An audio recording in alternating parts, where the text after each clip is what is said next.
أعوذ بالله من الشيطان الرجيم بسم الله الرحمن الرحيم الحمد لله رب العالمين الصلاة والسلام على رسولنا محمد وعلى آله وأصحابه وأتباعه وسلم. So we have been studying the 23rd, which was about the verses, and when we told the angels prostrate before Adam, they prostrated except Iblis. Then another verse, God commands that you sacrifice a cow. And the third verse, and yet after all this, your hearts hardened and became like rocks, or even harder. And there was like a whisper, a suggestion of Satan here, which was saying that these look like very particular cases, very particular events, as if historical events the Quran is mentioning. But what's the point of telling it to us? So why shall I be worried about a cow being sacrificed? How do I know that angels prostrated to Adam? Yes, once upon a time this happened. No way I can verify it. Or the third verse was, your hearts hardened and became like rocks, or even harder. And then the following verse that comes after this one talks about quote-unquote nature of the stones. And the question was, what's the point of talking about the properties of stones? This was the question, the three questions. And last week we talked about the last 2 weeks, we talked about the first verse, prostrate before Adam. And the author was saying that teaching of the names is a miracle of Adam alayhi salam, and this is a universal thing that applies to every human. So as far as I remember, we said that this is our story, not like a historical story, but this is the story of human, my story here and now. So we discussed about this. As far as I remember, we finished the first point. So this is the second point, 20th word, first station and second point. Although the land of Egypt is a part of the greater Sahara desert, although the land of Egypt is a part of the greater Sahara desert, through the blessing of the Nile, it has become like an extremely fertile and arable field. Such a blessed heavenly place, being found adjacent to the hellish Sahara, has made its agriculture highly sought after by its people, and has so fixed it in their characters that for them it has become sacred, and the cow and the bull, the means of agriculture, have also become sacred and even objects of worship. The people of Egypt of that time considered the cow and bull to be so holy they worshipped them. Thus, it is understood from the question of the calf that the children of Israel of that time, who grew up in Egypt, had come to have a share of that custom. Thus, the all-wise Quran makes understood through the sacrifice of a cow that through his messengership, Moses excites and destroyed the concept of cow worship, which had become a part of that nation's character and worked in their very natures. Thus, through this minor incident, it expounds with an elevated miraculousness a universal principle which is essential instruction in wisdom for everyone at all times. Let me read this part again. Thus, through this minor incident, it expounds with an elevated miraculousness and universal principle, which is essential instruction in wisdom for everyone at all times. Making an analogy with this, you may understand that certain minor incidents in the Quran, which are mentioned in the form of historical events, are the tips of universal principles. Even in Lemad, in the section on the miraculousness of the Quran, taking the 7 sentences of the story of Moses, which is mentioned and repeated in many surahs, we have explained how each part of those particular sentences comprises an important universal principle. If you wish, you may refer to that treatise. Okay, inshallah. So let's see the second point. So here we are analyzing, what the author gives an example about the, certain conditions in a particular historical area, right? So he says, although the Sahara is one of the hottest places. Yeah, so, okay, to start over, right? So the second point, from what I understand so far, is that the author is discussing about how the historical place or certain locations, such as the Sahara Desert, which is considered to be very warm and hellish, and then there is the Nile River is a blessing that is over there. So, I'm studying this all together with you guys, so I'm not the one who's going to be making most of the, we're going to try to understand this together. So, you can help me out also as well anytime. So I'm going to start again. The second point, although the land of Egypt is a part of the greater Sahara Desert, through the blessing of the Nile, right, this land has become like an extremely fertile arable field.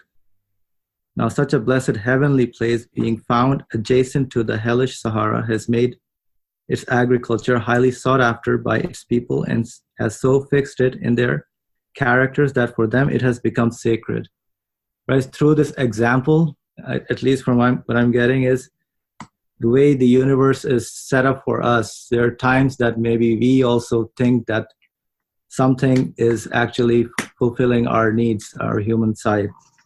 Right. So, for example, maybe we can say the Nile is the blessing. Yes, it is indeed a blessing, right? Water, whatever we drink, the food we eat, everything is a blessing.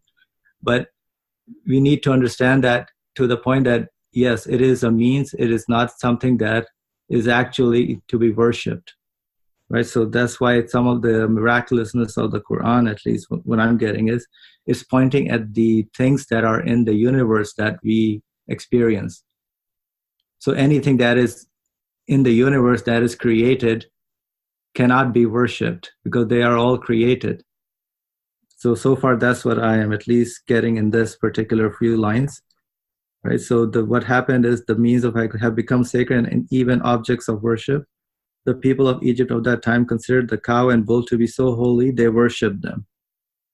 Thus, it is understood from the question of the calf that the children of Israel of that time who grew up in Egypt had come to have a share of that custom. So everybody in theirs, this is a historical time, but then in our time and day and age also, this is very possible that we might start worshiping objects, right? We may give more importance to them and then forget that there is somebody who has created those things. There's somebody else who is actually make us that satisfaction that we are getting is not from those things themselves. So, right, so thus the all-wise Quran makes understood through the sacrifice of a cow that through his messengership, Moses excised and destroyed the concept of cow worship, which had become a part of that nation's character and worked in their very natures.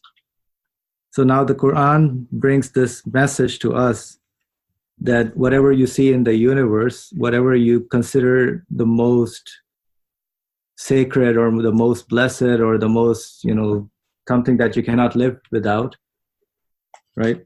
So that actually must be sacrificed. So whatever you hold the dearest to you, so this reminds me even of the Abrahamic story, right? The dearest thing that to him was in the form of the son, and because he didn't have, historically there was no children, and then he finally had a son, and then he was asked to sacrifice that.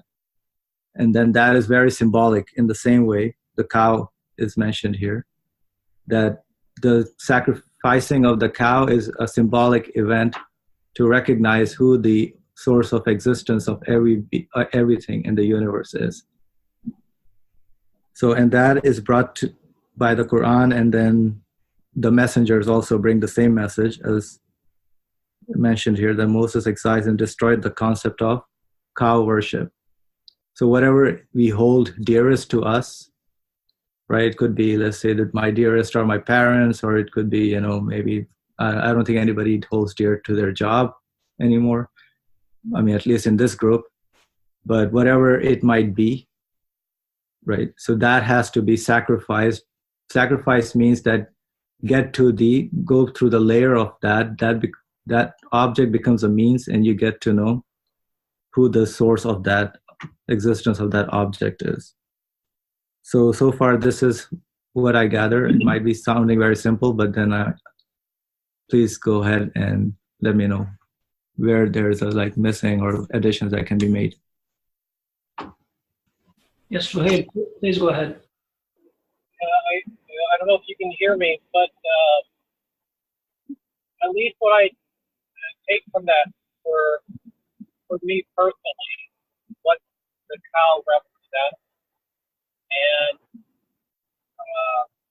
actually the Dorothy doesn't include the verse, but the sort of golden calf, it's the color yellow, and it's something that's like brightly lit object, or very sort of important and strong values and tradition.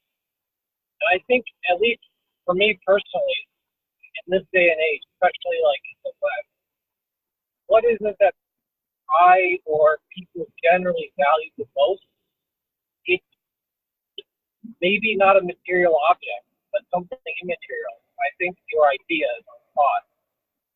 People, I think, hold those to be, at least here in this society, to be the most valuable thing they have, which translates into maybe some sort of political or financial influence or social influence. But what somebody holds to be dear, their value, their idea, or thought about the world, or how things should be, I think that's really the cow that we speak about today. For example, a scientist, evolutionary biologist, his most valuable idea is the theory of evolution. That's what he holds dear. And he, in a sense, worships it because it explains everything with regards to what he's interested in. Or, maybe somebody who's interested in politics, maybe their to use an extreme example, maybe their idea they hold deal is Marxism or capitalism.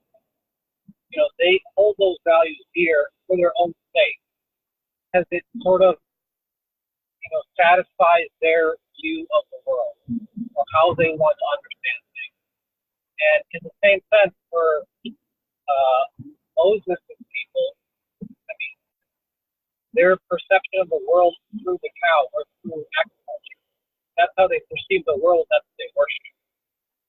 So I think doesn't necessarily have to be a material object. It can be something immaterial as well.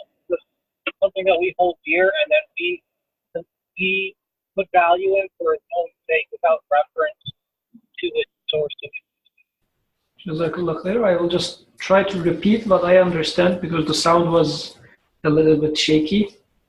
So what you understand as a very brief summary is it does not, you said, necessarily need to be material. It might be immaterial things that is dearest to us, which becomes our object of worship at some point. And the example for this immaterial things was some thoughts. If I didn't understand you wrong, might be some ideas which become so much dear to us, so much so that we worship them. So I guess we can keep questioning from there. Emin has a comment. Emin, would you like to talk? Yeah. No. Yeah. Just a question. I'm trying to understand why the emphasis on the most dear object. It might be obvious to you, but it's I'm trying to figure out what's the connection here. Connection between sacrificing the dearest, so emphasized, and through that sacrificing of the dearest, something better will happen to me. That's the Quran's promise. But why the dearest? There could be a lot of other things that I might hold dear in my life, but focusing on the dearest must have some sort of connotation that I'm missing. So that's why that's what I wanted to ask. So can it be because it is easy to sacrifice the things that we dislike? Because I am not already paying any attention to it, so it's not an obstacle in front of me.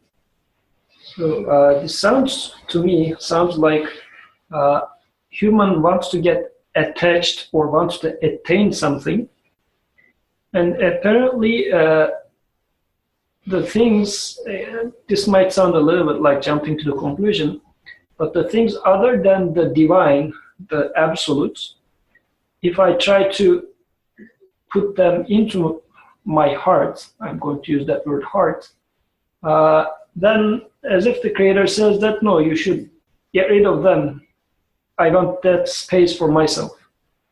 Well, of course, this is a, I guess, very conclusive sentence. You might want to question further, what does it mean that the heart is for the Creator? The Creator wants to keep it for himself. And if I try to put a cow in there, put a car in there, whatever, the Creator says, no, they cannot be there, I want to be there.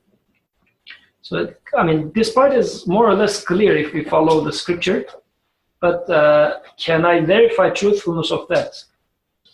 Meaning that the Creator is asking for sacrificing the cow. Do I, first of all, can I verify that in my personal life? Second, Nursi gives some reference to the 7 verses within the same story. So the verse that is quoted at the beginning of this chapter is the first verse.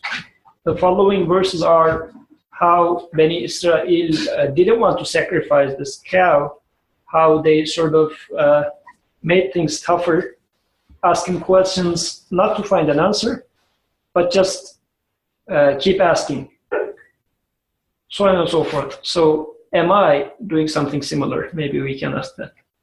And while saying that, iPhone, which Brother Osman, I guess, made a comment, not getting rid of it, he said, seeing the manifestation of his names on the things, events. Would you like to talk about that? Brother Osman, would you like to open it up? Yeah, I don't know what else I can say, but in that example, what I understand is the cow represents the worldly, if you like, the worldly wealth or the worldly side of the side of like life itself. So like it almost symbolizes that life that is through the how you say, like the activities of the farming, or like farming, which comes down to the symbol of the cow as being the source, almost like the source of the sustenance. So when you say getting rid of that, it's not really like you cannot get rid of it, because you still need to go through that experience. But on having the understanding that your sustenance is not coming through the farming activity, it's coming from the sustainer himself. But since you are subjected to this, like the realm of manifestation, you can only truly experience that through the events, or the chain of events that you go through. As you are going through the chain of the events, one should keep in mind that it is not the actual things, but there are the names behind it that one should be aware of and be open to understand. Oh, hey. So I also want to say something which is, I guess, slightly related to what Osman said. So example here is interesting, the cow.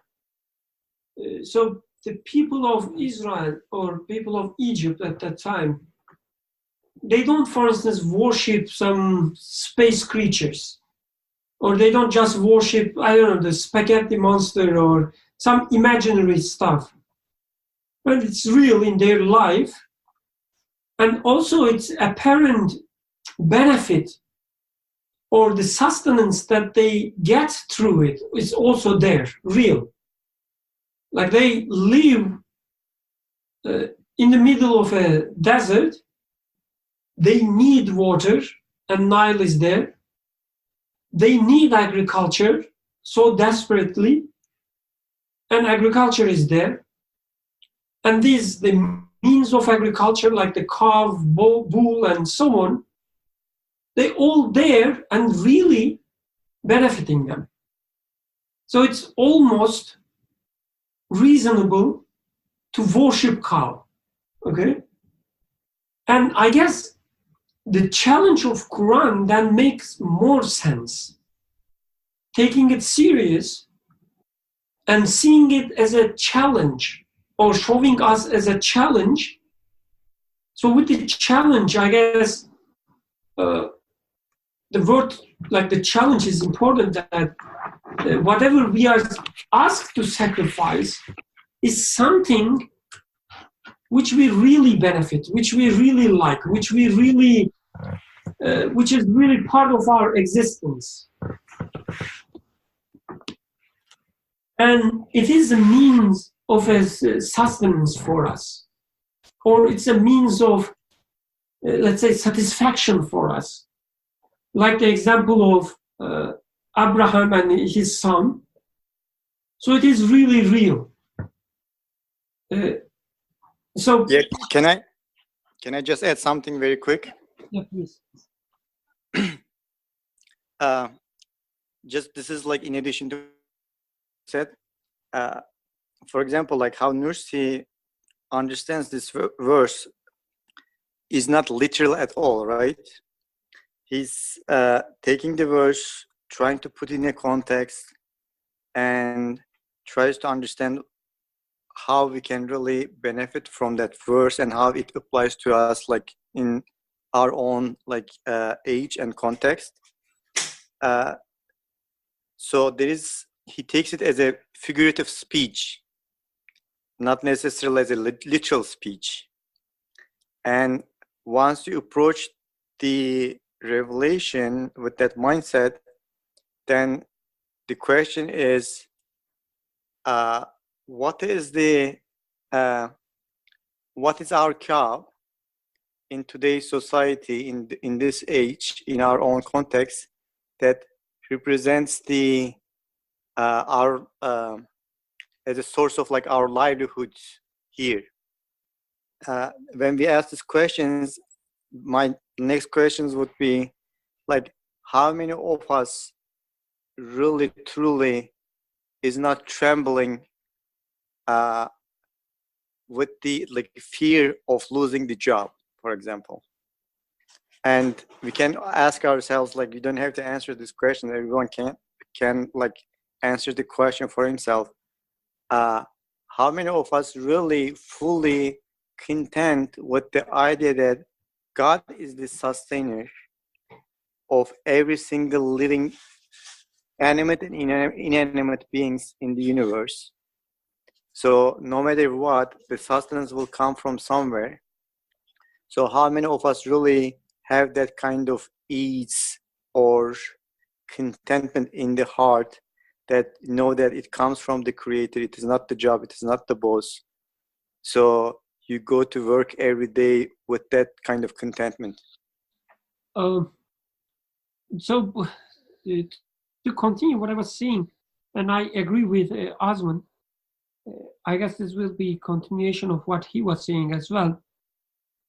So another interesting point the author raises here, he says at the end of the second paragraph, he says, Moses excised and destroyed the concept of cow worship. And what is after the comma, it's very interesting, which had become a part of that nation's character and worked in their very natures.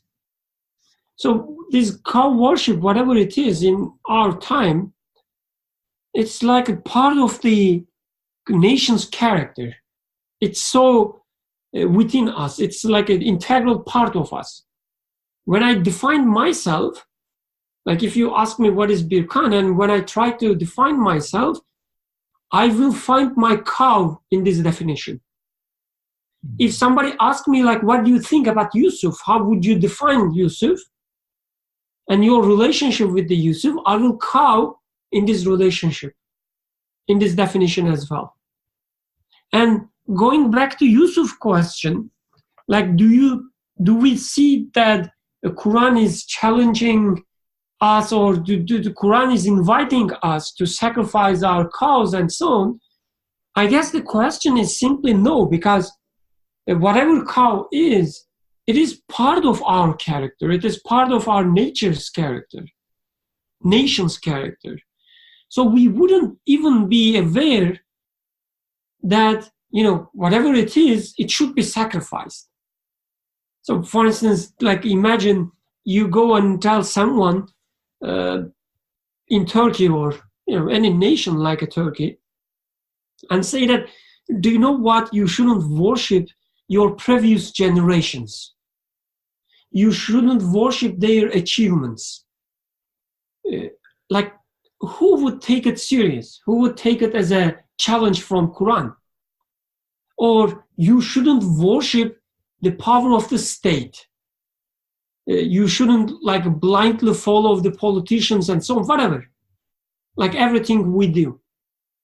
We wouldn't even take them as like a challenge or as serious. We said, like, whatever you are saying is not the part of the religion. So I guess the picture Nursi draws, the portrays, it's should be taken very seriously, like the cow worshipping being part of their character, their nature.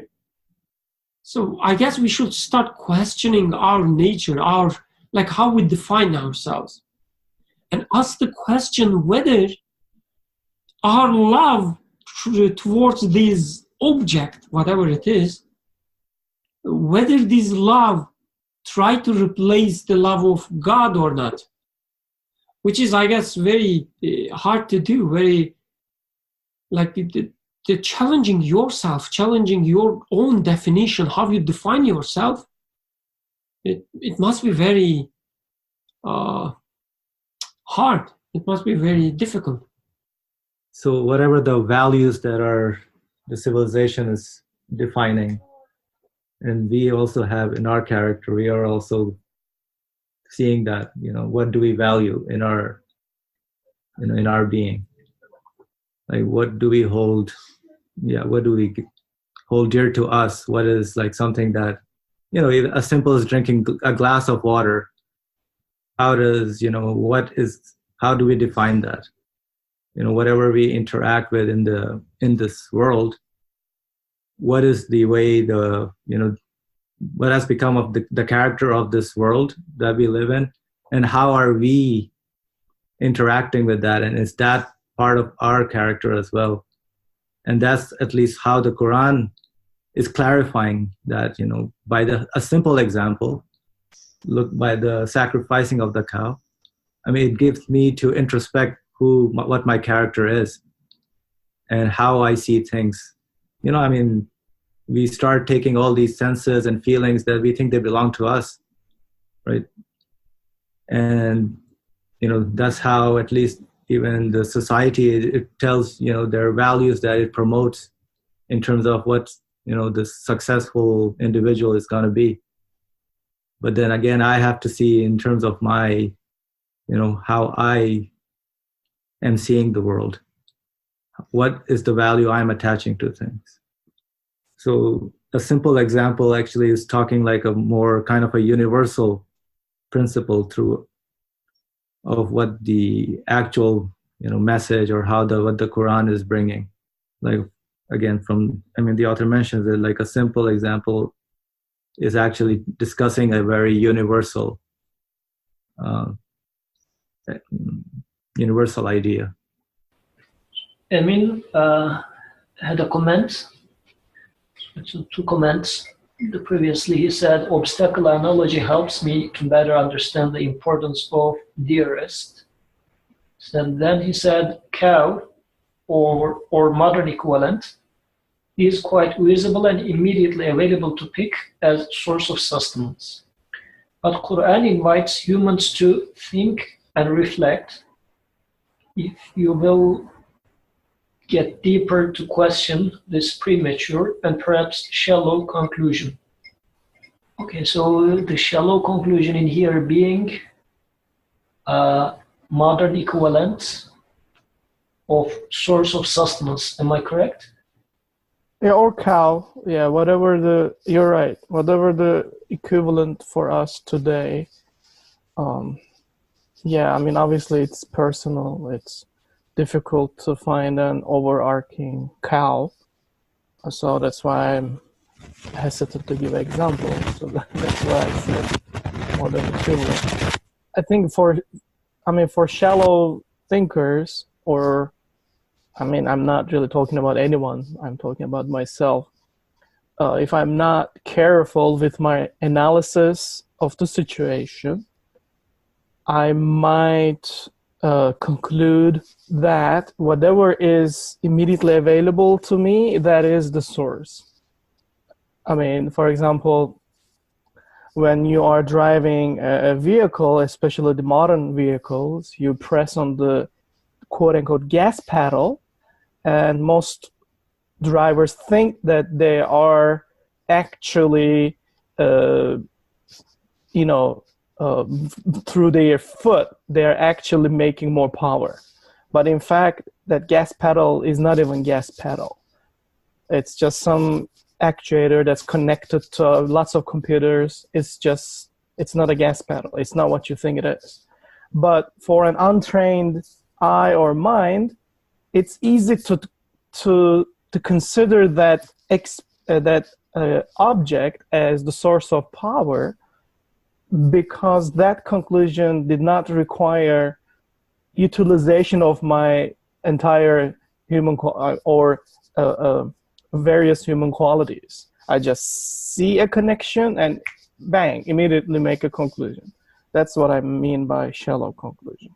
But with the Quranic methodology or approach, it almost sounds like a Socratic method. But anyways, it's just inviting us to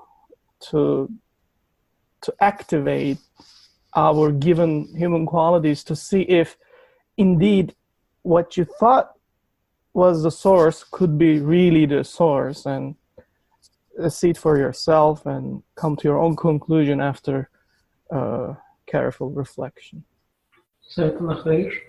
And just to summarize, I mean, it's more or less it's told here and there, and also tied back to the following verses. I guess there are 3 verses that follows this verse in which the son of Israel keeps asking the question, saying that which cow? Show us the cow, tell us its properties. Then a more specific description comes for the cow. Then they keep asking, no, still it's ambiguous for us. Tell us a more clear description. So apparently this is, like for example, if in an environment, in your social circle, I would like to just give a simple example. Buying the best car is, let's say, the trend. And you feel like if you get the best car, you are going to be happy. And this is why you are working 24/7 or taking extra hours, whatever, so that within a few months you can buy this beautiful Tesla Model S for yourself. So then a messenger comes and tells you that give this idea of car is going to give you happiness. But he doesn't speak in like that, says that car doesn't give you happiness. Then you keep asking, which car doesn't give you happiness? Can you specify this to me? As if we are saying that give me some sort of we are trying to find a way out of that, because still we would like to say that, no, you are exaggerating. Some of the cars really give happiness. Maybe 2001 Passat might not, but certainly Tesla would, sort of. So I am trying to escape from this, because this concept, this idea that, or this image of driving a Tesla in 95 to the sunset is just very beautiful for me, and I don't want to sacrifice that. So I'm just trying to escape from that. How do I do that? I am trying to diverge and asking you different questions. I know where the topic is going to come, but this is what I am trying to avoid, because I'm trying to justify myself. So, and this is what I am seeing in those following verses. They keep asking questions, saying as if with a feeling that they will postpone that, okay, you don't need to sacrifice any cow. There's no such cow. So what you are saying is superfluous. It's not realistic. So we are not sacrificing this cow. As if human has this tendency to avoid it. But deep inside, we all know what the problem is. But we tend to escape from it by, I guess, following what Beni Israel is doing in this story. So asking these questions and trying to escape from it, I guess this is important, because it also tells us a way to find out our cause. Like if we, like just ourselves, imagining that we abandon something, X, doesn't matter. I just imagine abandoning X, and I find this satisfaction there. I say, no, I don't want to abandon X. Should I abandon X? Why should I abandon X? I mean, it may be, as Yusuf was saying, like one kind of it can be dangerous or harmful, but there are another kinds. Or one way of using it could be bad, but there is always another way. Like television, for instance, right? We say, yeah, most of the things in it, it's bad, but you can use it in a right way. It can be helpful. It can be useful. But deep inside, we know that the television is bad for us.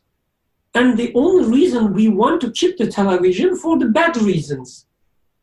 So anyway, what I'm saying is when we try to imagine just abandoning something, just imagining abandoning something, when it gives us this dissatisfaction, when we try to find ways to escape from it, I guess it's an indication that it's a cow for us. Like there are certain things that we can't even imagine questioning.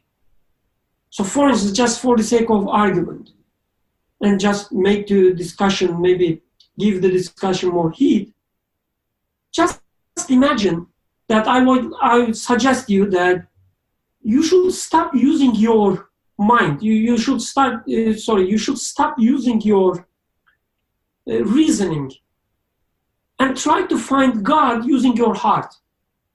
Whatever it means, like I'm just using the words loosely.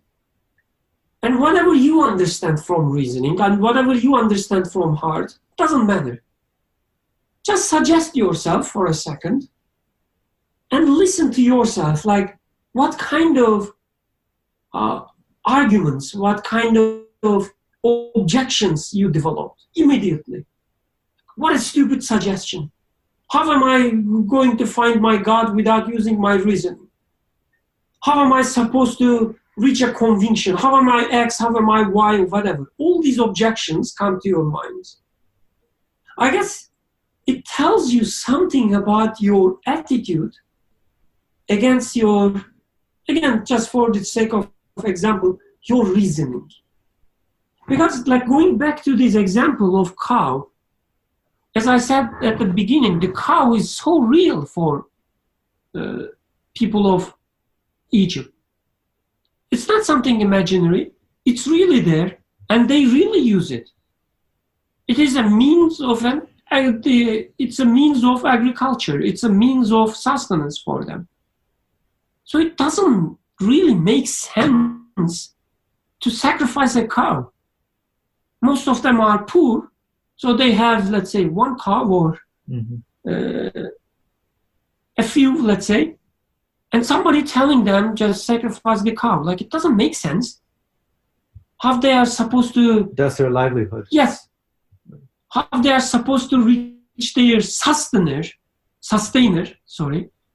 how they are supposed to reach their sustainer without using the sustenance, the cow. But Quran says, just sacrifice it. You don't need it. Like, I'm not saying that, you don't need the food or whatever, but when it comes to finding your sustainer, knowing your sustainer, you don't need cow the way you think you need. So I guess it applies to everything, to our reasoning, to our understand, to our minds, to our hearts, whatever. All these means, all these faculties to reach the sustainer, to reach the creator, we should refine our understanding, our attitudes towards them. Are we worshiping them? Or are we just using them as means, just like cow can be used as a means to reach the sustainer? I guess, again, like going back to what I said after Yusuf talking about the questions, to just for the questions that we use as a divergent strategy to diverge from the action. I guess the one recipe to find our cows is just imagine abandoning them, whatever they are, and watch yourself, listen to yourself, how you object or how you respond to this suggestion. So it's really like the cows that we have in our life that we can use them as like a stepping stone to get to know, that actually it's not the cow or whatever. So for example, let's take a job, for example, as the example was given. So it's not really the job that is really the one that is giving me the satisfaction, right? So I have to use the job as a means, because that's only a worldly thing. Think about it, really. As Berkan was saying, anything that we see in creation is just, it's in need of being given existence as well. There's no way that thing that is in need itself can be the one that is going to satisfy my needs. Right? So in terms of, let's say, if I was in the agriculture business and, you know, the cow is my only investment and I'm very dependent on that cow. And then here the Quran tells me sacrifice that. So that doesn't mean physically sacrificing the cow, but acknowledge using that as a stepping stone. Okay, this cow, how does it come? This cow is given. What is the source of its existence? What is the source of the existence of the agriculture that it's doing, the soil and the crops that I'm getting? So all that can be used as a means, right, to see that who is actually the one that is organizing all this, who is the one who has set all this up for me, who is the one who has blessed me with these little, whatever, the cow as well as the agriculture business. So all that is a way to go and get to the source of origin or existence. Muhammad Said says it also matches with human dignity, which is already given. The word finds its recipient. Muhammad Said, would you like to open this up a little bit? I can follow. I will try. Assalamu alaikum. First of all, maybe you will hear some background. It reminded me that the moments that I find myself in my relationships, when I find myself connected with the things, with my experiences in the way that I just can't think of the ending of the day and kind of nothing else left from the day. Those are the moments that I really look for, and another dimension of my experience of this world. I think in that sense, my humanity is already ready to find that or hear that dimension. That's what I meant.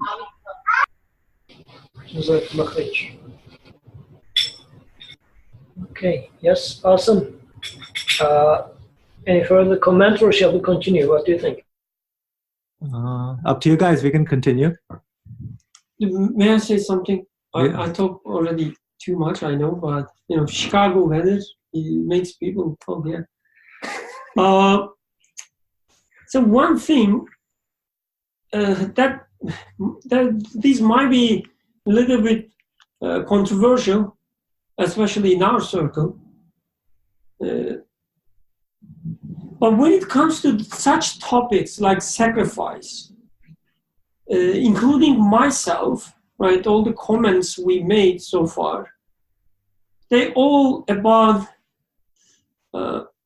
analogies, they all about some reasoning or understanding, however you want to say, like it doesn't include the real action, let's say. Like sacrificing something, sacrificing your job, for instance. The way we think is like keep everything same, only change your understanding, right? So you don't have to act. Just do whatever you do, just change your understanding. As if like this is even possible. Like as if without changing your actions, how your ideas manifest in the real world, the physical world, as if you can just change your ideas. Or, I don't know, when we try to find our modern cause, they tend to be these abstract concepts like wealth, the ideologies, or like the example I gave, your heart, your reasoning, whatever. Yeah, still, like they are really hard to sacrifice. But because, I guess, they're also easy to cheat ourselves. Like it is easy to cheat yourself, to convince yourself that you're sacrificing something. Because it's just, changing your understanding, perception, whatever. You don't have to, again, like a perform an action. And I feel like there is something missing there. Like maybe when it comes to sacrifice, maybe there must be some practical manifestation of it as well. More than the... Yes, more than just, ideology. Exactly, changing your perception. Maybe like when it comes to job, not always, I'm not suggesting anyone to quit their job, but maybe sometimes it should include quitting your job as well. Maybe sometimes it should, include throwing away some clothes that you love, or just giving them to somebody else. Or sometimes it should include, changing your look, changing the way you speak, changing the way, invest your money. So there's a comment from who? Who's that? Hamim. Oh, okay. From Yusuf. Changing your beloved ones. Again, like what I'm saying, like when I check myself, I don't know about you, like everyone should check themselves. But when it comes to myself, like I find it at least slightly easier to convince myself that I changed myself when it comes to just perceptions or ideologies. I say, oh yeah, do you know what? The way I take my job, it's not the same anymore. I sacrificed the previous understanding. But when you look at the way I work, when you look at the way I interact with the people in my workplace, they haven't changed that much. So is the change or is the sacrifice is really there or not? Shouldn't be there some practical manifestation, just like the people of Egypt. They were not asked to change the way they see the cow. They were asked to cut the cow, like really cutting the cow. So where are you going with this?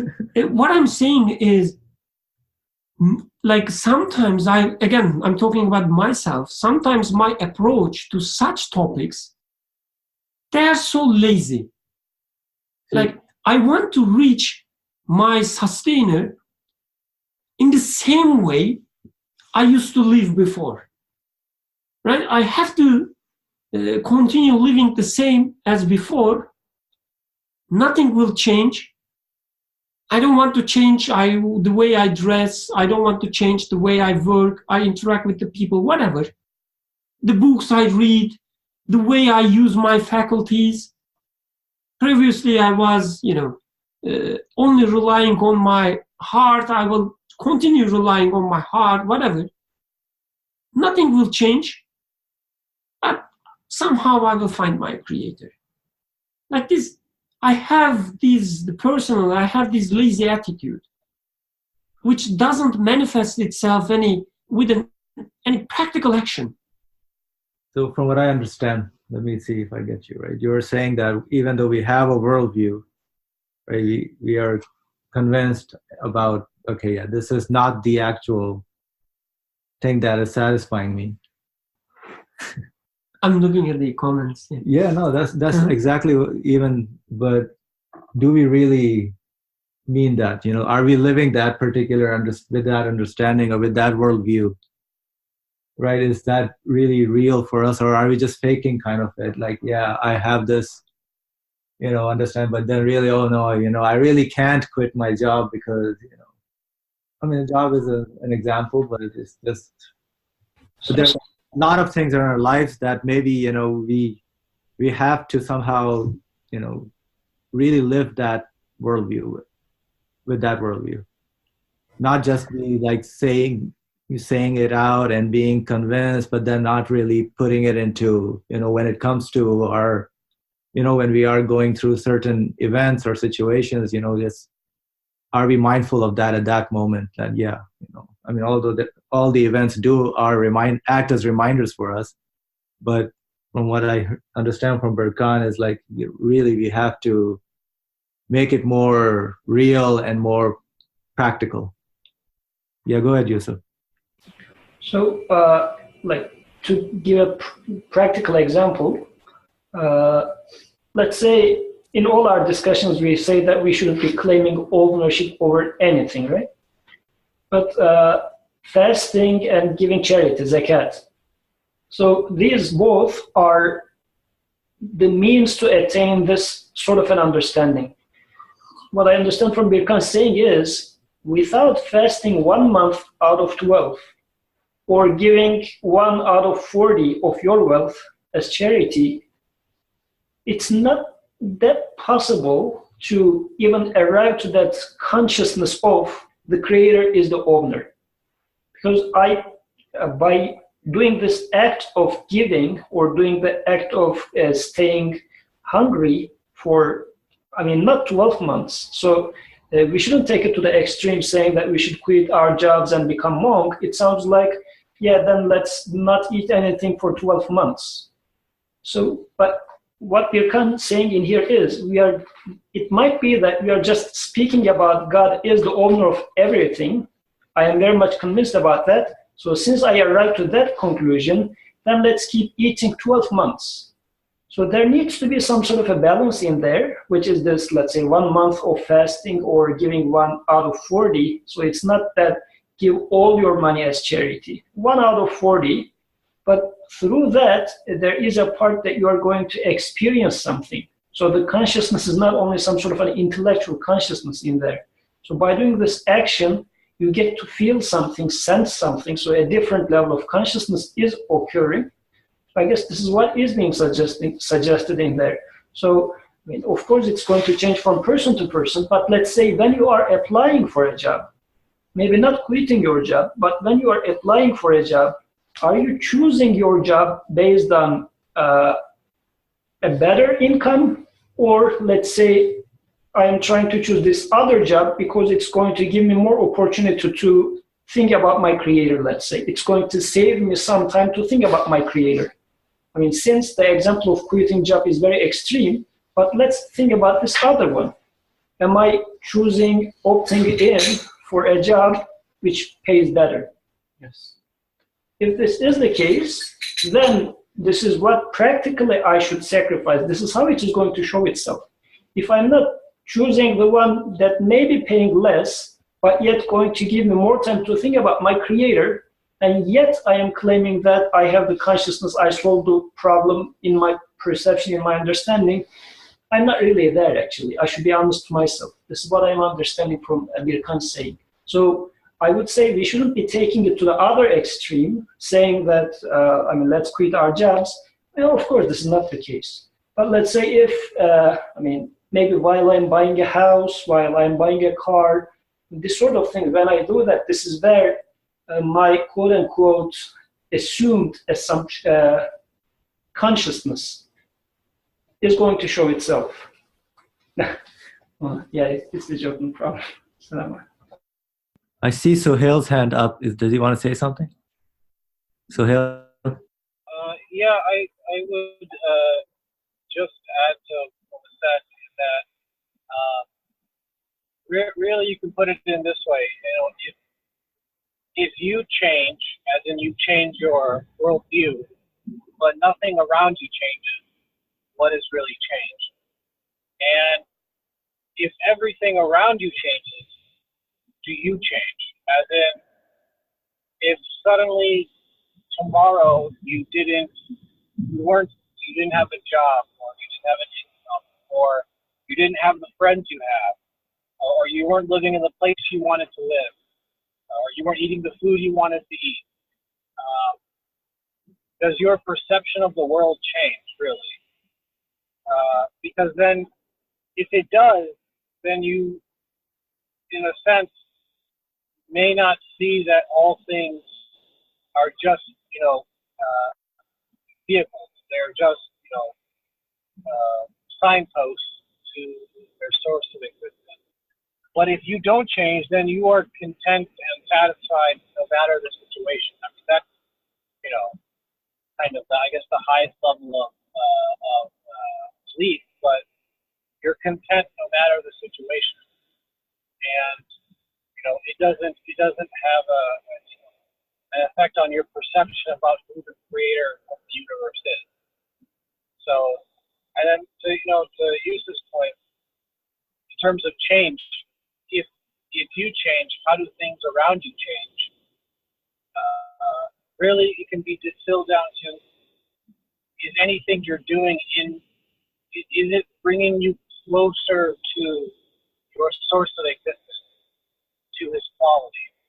You know, that's really how you have to frame every decision that you do, whether it's, you know, as something, you know, as it seems to be important, like your job, or who you get married to, but it can be something as simple as what you eat, or who you surround yourself with, who are the people you interact with, associate with, who are your friends. So it has to be through that lens in terms of, otherwise, as Birkan was saying, it's all abstract. It doesn't have any impact.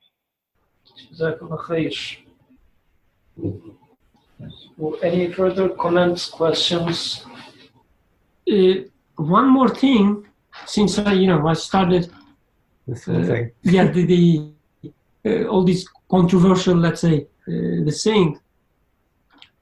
I guess, like, we should try to find our cause in the things that we can only make jokes about them, but not taking them any serious.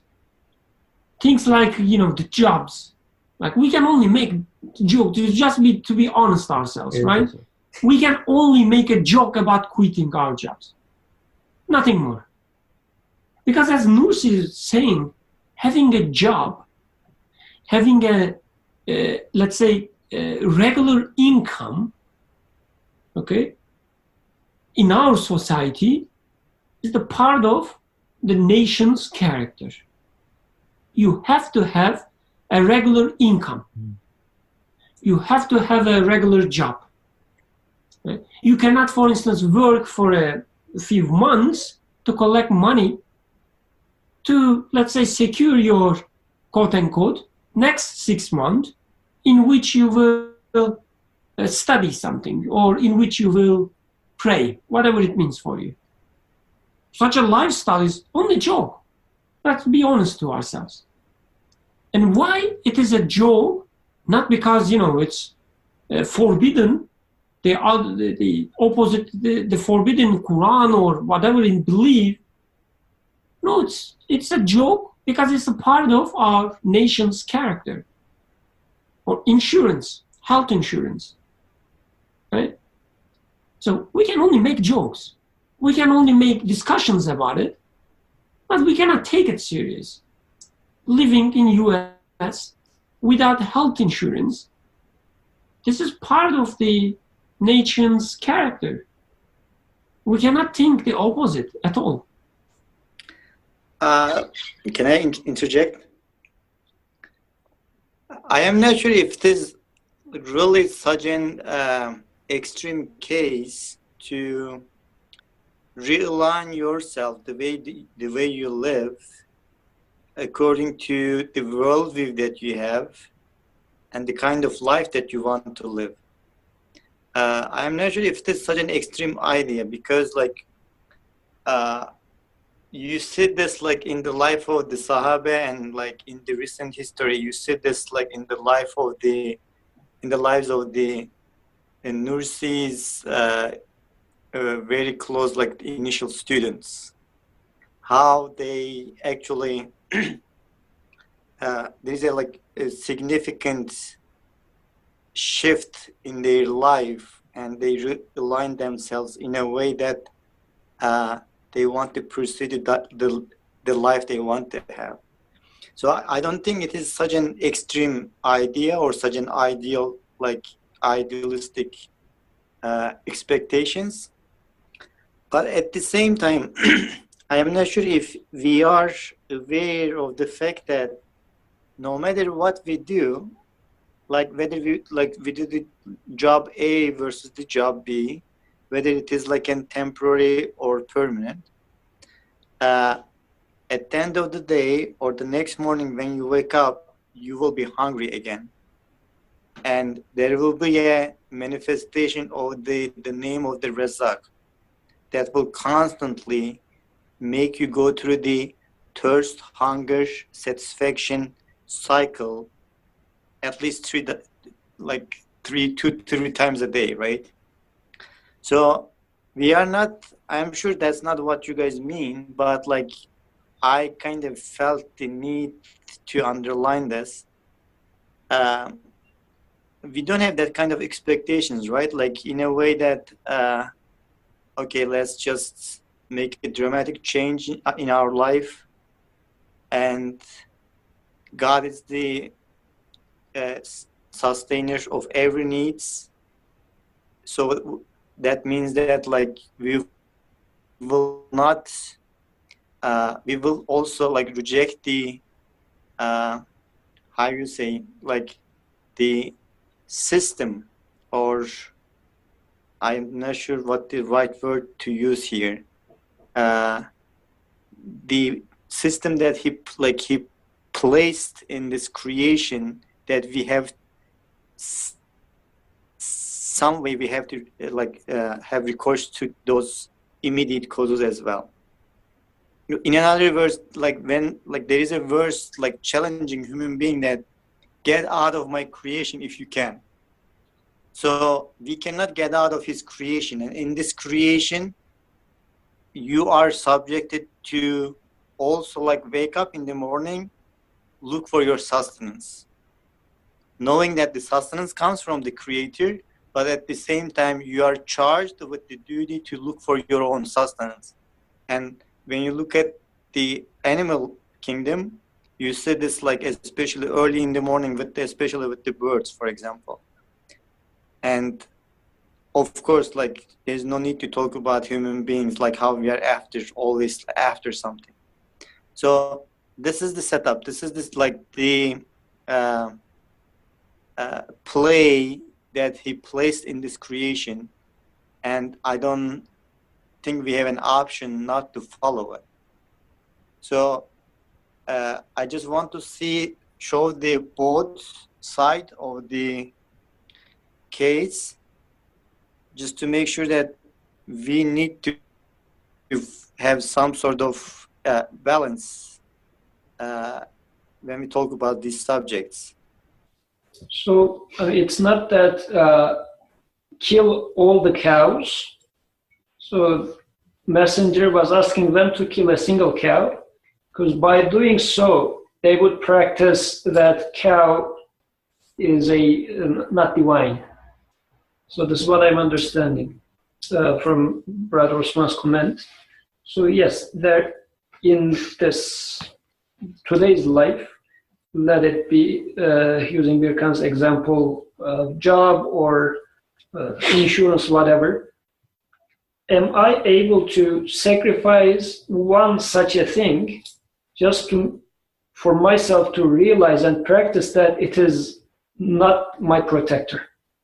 Not to mean that get rid of all of them altogether, as Osman Aga was saying, this is not practical, but sacrificing one of them will make me realize, through experience, make me realize that this is not source of my sustenance, source of my existence. So without sacrificing any such object at all, it's not really possible for me to know it with first-hand experience that it's not source of my existence, because I didn't try it. But so I guess this is where the balance sounds like. Okay, Brother Birkan, is there any more controversial comment or question? One more maybe, related to what you said.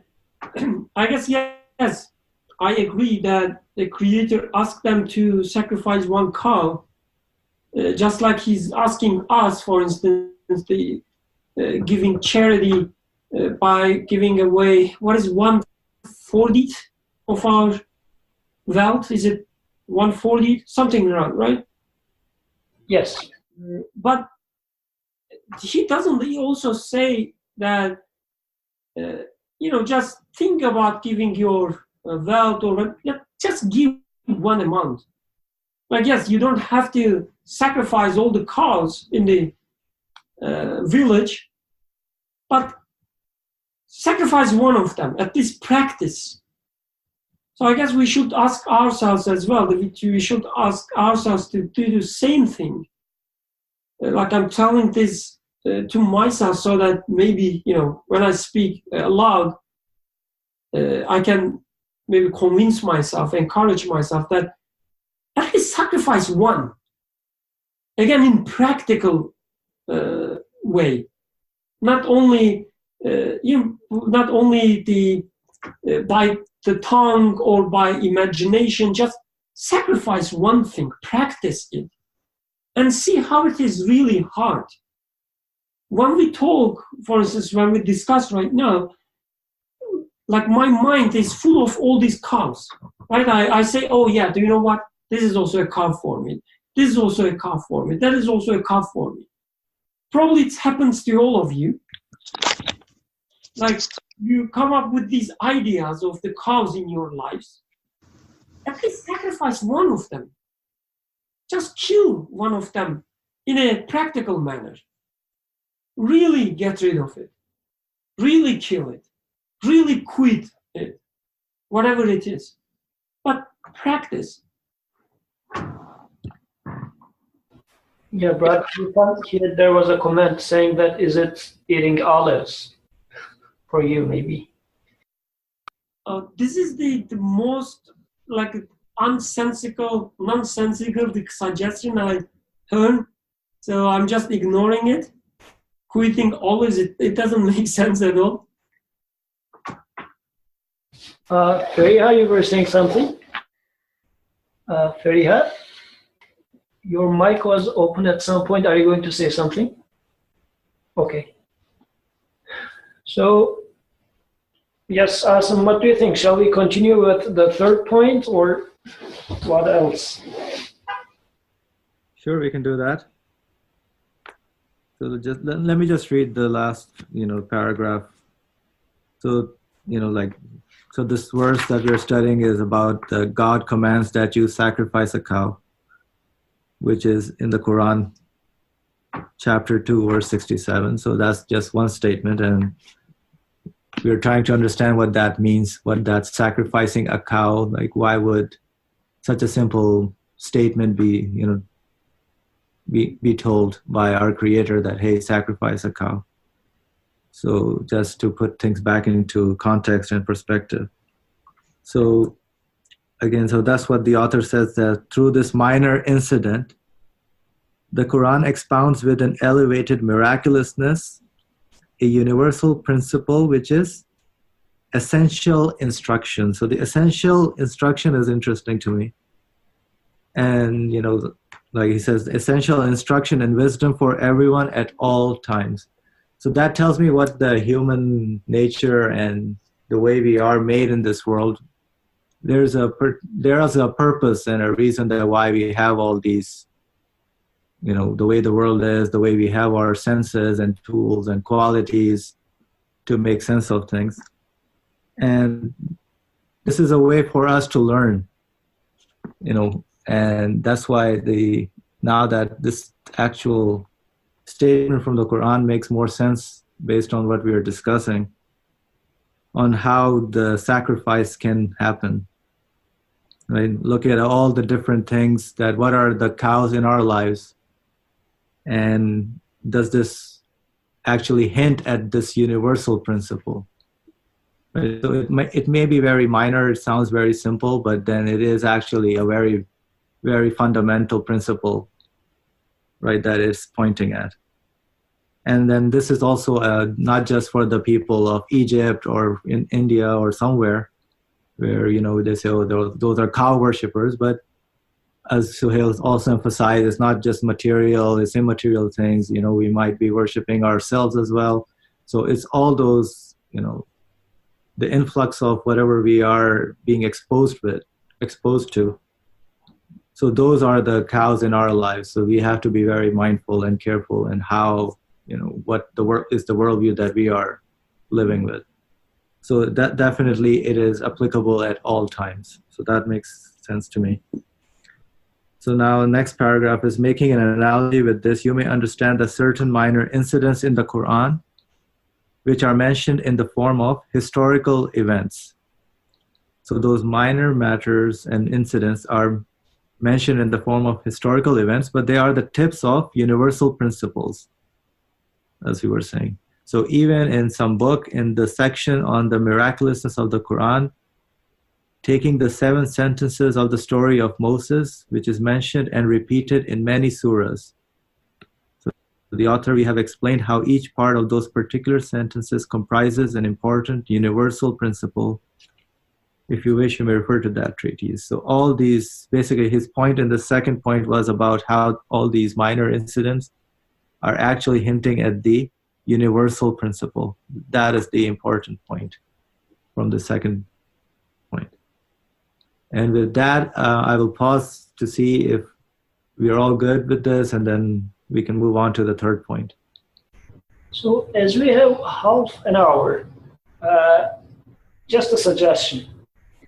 What do you think if we go through those 7 verses and see if we can make sense of them? Or shall we continue with the third point? I mean, if you have that accessible, those 7 verses, we can take a look. I would like to see what those are. So, yeah, I have it open in front of me. And this is from Assad's translation. And the reason that I would like to look at it is, for example, in Assad's translation, it is taking it in a different way than Mursi does. So this is why I would like to go with and see if we can extract the general theme from also the following verses with Nursi's approach. So and you can Google it. I will read it from what I have here. So this is verse, chapter 2, verse 6 to 7. I will quickly read the Arabic if anybody would be interested in hearing that. So وَإِذْ قَالَ مُوسَى لِقَوْمِهِ إِنَّ اللَّهَ يَأْمُرُكُمْ أَن تَذْبَحُوا بَقَرَةً قَالُوا أَتَتَّخِذُنَا هُزُوًا قَالَ أَعُوذُ بِاللَّهِ أَنْ أَكُونَ مِنَ الْجَاهِلِينَ. So the translation from Asad is, and lo, Moses said unto his people, behold, God bids you to sacrifice a cow. They said, do you mock at us? Are you making fun of us? He answered, I seek refuge with God against being so ignorant. So the reason that I said Asad is taking it different is he puts a footnote 53. I am going to footnote 53.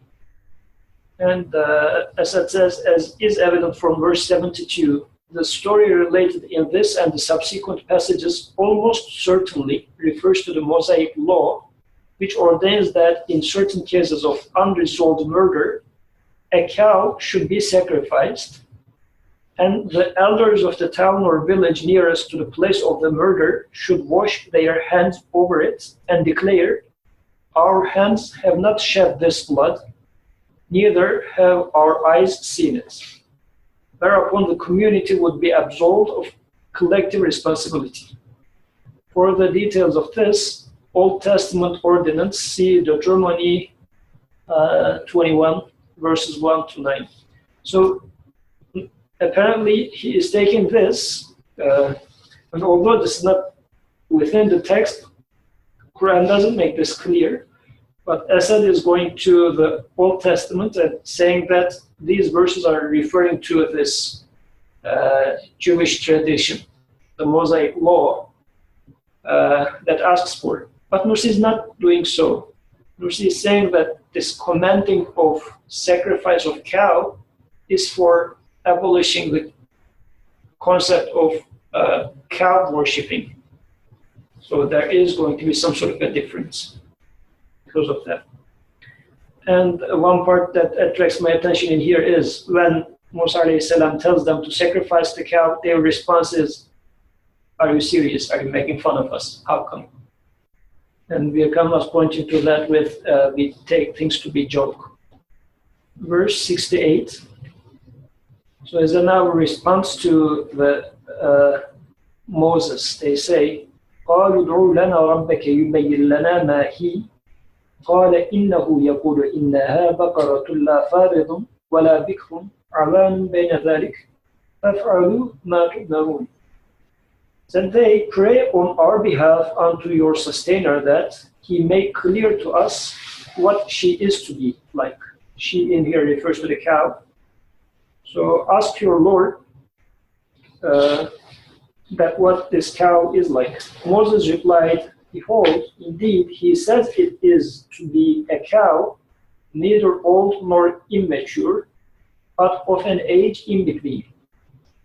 Do then what you have been bidden."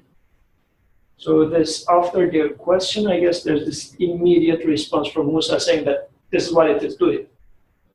69, verse 69, قالوا ادع لنا ربك يبين لنا ما لونها قال إنه يقول إنها بقرة صفراء فاقع لونها تسر الناظرين.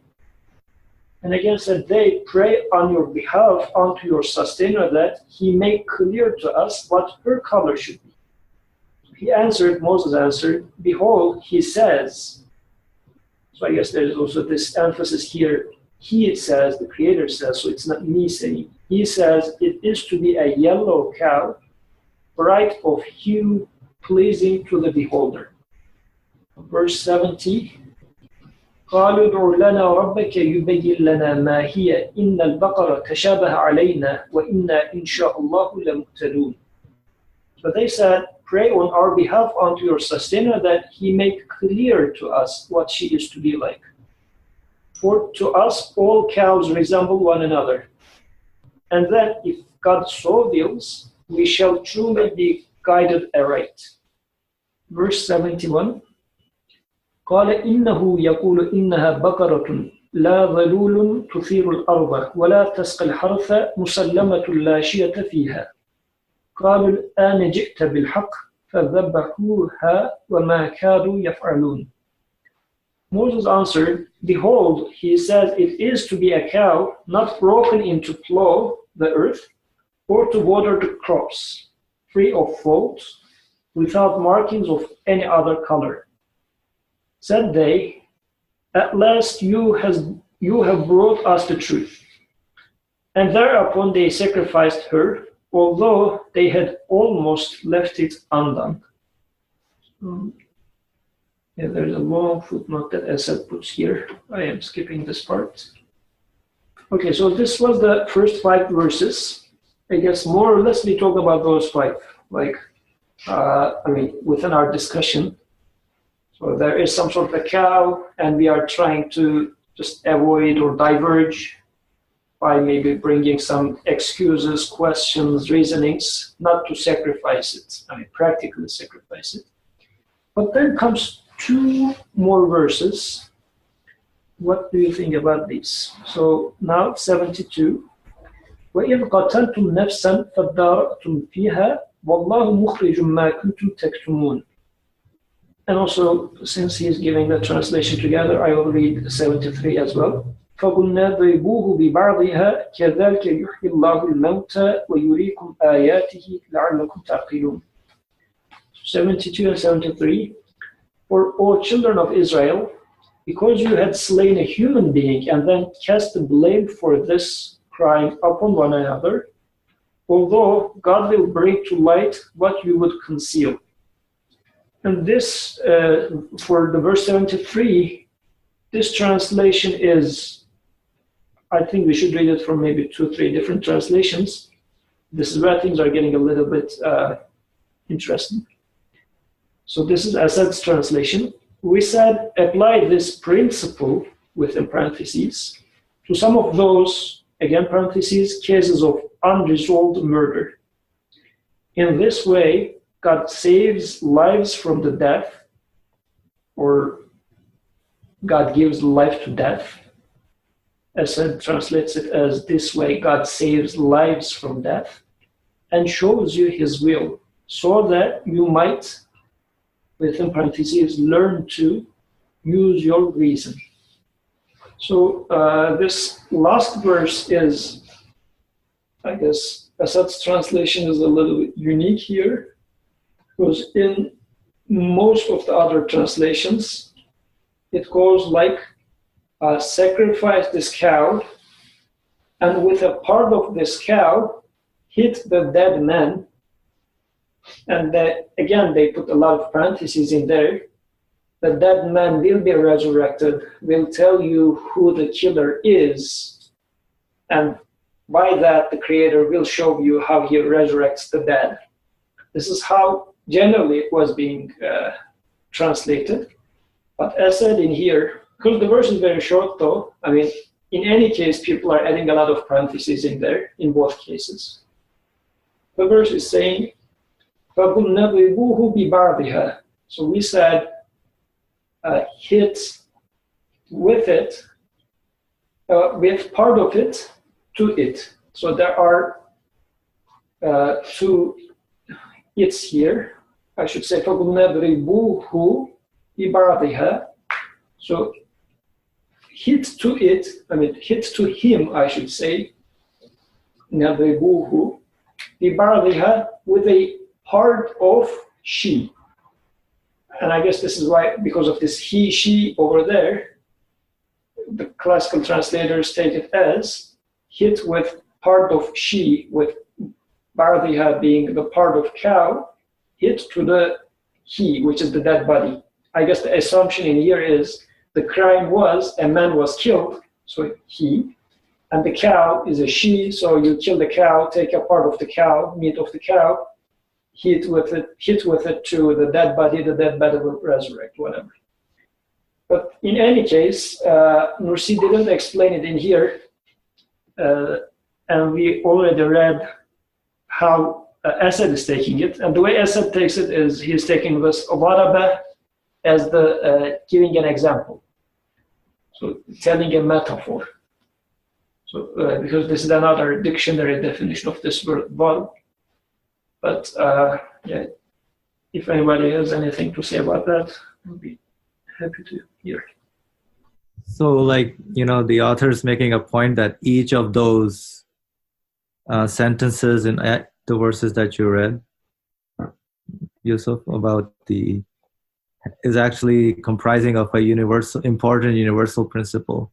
So the example we studied was just one of the phrases about sacrificing the cow, but then every phrase, actually, if we stop looking at it from the historical perspective, then all those actually incidents and events actually point to a universal principle which we have to actually decipher for ourselves. I know we didn't really go through what each verse was actually, what the universal principle can be taken out from there, but I mean, that is an exercise. I would be really happy if we can do that together. But I mean, I'm very curious because most of the interpretations, at least, are very historical, and one gets lost in that historicity of the verses. And we really are short-sighted in terms of really extracting the universal principle. So I think this is a very good example to take about what the sacrifice of the cow is. And then, of course, all those, each phrase, and in terms of, it sounds like the description of what the cow is, I'm sure that has also a universal aspect to that. Any other comment by anyone? Or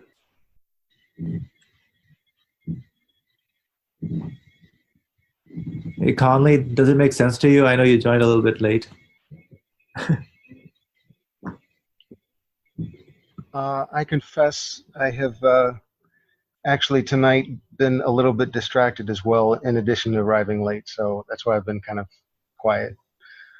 But yeah. Yeah, so basically it's the principle we were studying about. There's a verse in the Quran, and it's about the story of Moses. And the phrase says that God commands that you sacrifice a cow. And from a historical perspective, there's one aspect to it, but then the way this author is presenting it is bringing it to our personal experiences and how we can live by that. What is that? That is a symbolic event. That's how at least the approach is, that the verses from the Creator are something that are meant for everyone at any time, regardless. So it's not something at a particular time and place. It's not something historical, but it should be applicable as a form of guidance to me in whatever condition I'm in and wherever I am. That's what it was doing. Well, I'm actually not sure. The gentleman who is at your place, Asim, what, can I ask you your name again? Yeah, his name is Burkan. Yeah. Burkan? I thought you were Hamim. But anyway, I was interested in, just as a general comment, I don't know if it'll make any sense with, I thought a lot about what Burkan was saying about actual sacrifice. And, I've never been one to think that God asks us to sacrifice anything impractically, that you should be ready when it works or when it is necessary, but for you or someone else or some greater purpose, but or for the truth, because you have to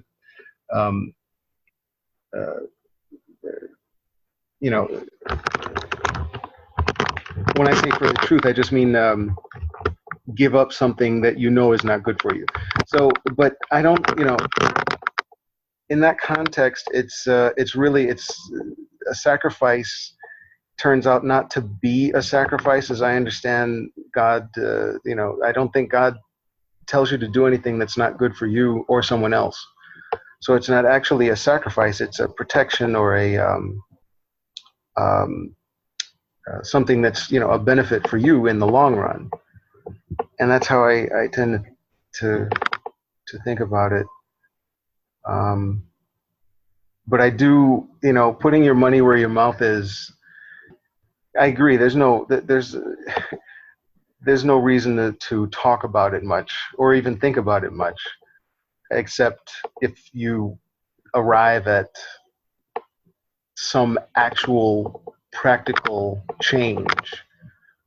So I just thought that was interesting. Yeah, thank you for sharing that. You're right. Basically, whatever the guidance that is coming, it's not like for something in the long run, in the long term, but it's also right now. It should be applicable to our current situation at this moment as well. So it's always like acts as a reminder and just a means for us to get to know who the Lord is. That's all that it is.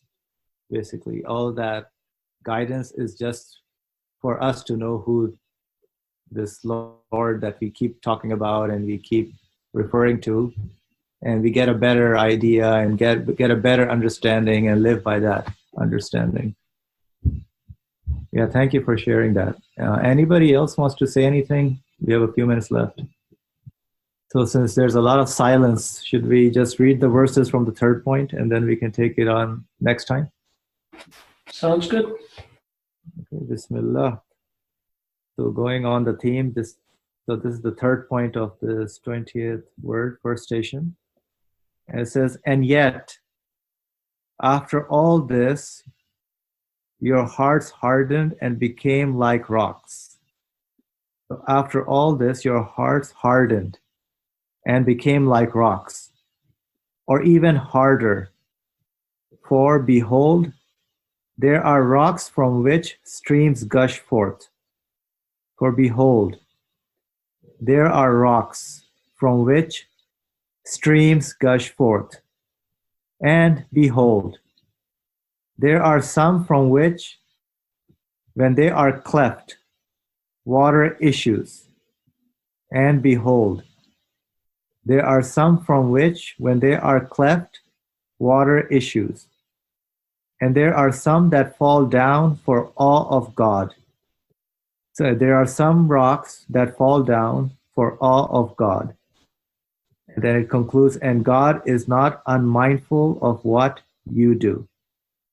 So this is from the Quran chapter 2, verse 74. So again, this verse is also giving an example that we see that, we observe that in the universe, right? We see that, streams gushing forth through the rocks. We see that when we go out, in hiking, or we see the rivers that are flowing. We do see through the streams that are, going through the rocks. But then this verse also has some other aspect to it, right? So when they are cleft, I don't know what cleft means. Does anybody know? Shattered. Shattered, yeah. Shattered, okay. Right, so like a thing like water can shatter the rocks. It's interesting, right? Water issues. And then there are some rocks that fall down for awe of God. Now it's an interesting phrase that the rocks are falling down, and then it's making the claim that for the awe of God, that they are in honor of God, or they are aware of God. So it gives the sort of consciousness to the rocks. So it seems to be like there's a lot of shifting that seems to be happening. It says first, after talking to man or human being, that after all this, your hearts hardened and became like rocks or even harder.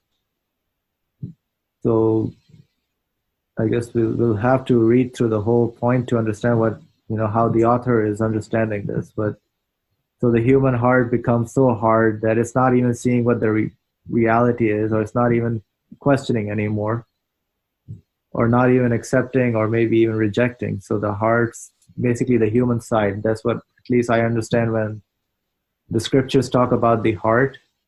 It's the human side of beings, the spirit side that actually, it's the non-material kind of aspect, not just our bones and flesh and bodies, but what makes us a human being.